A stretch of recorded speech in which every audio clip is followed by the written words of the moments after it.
Hey guys, I'm working on this 2017 Ford Escape. I was in an accident and we got it about halfway fixed and it's not starting. So when we go to the body control module,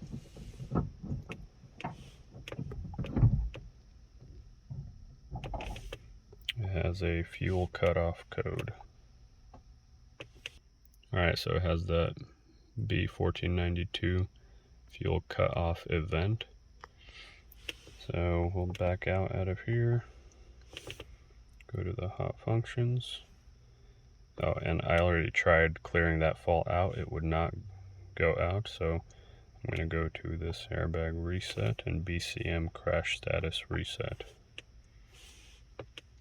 Never done this before, so I'm hoping it'll work.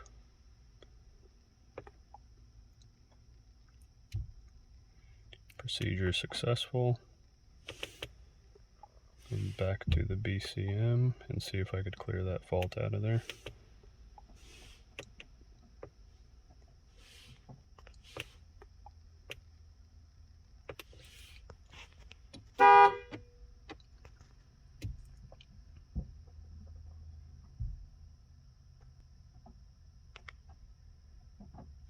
There you go, it's gone.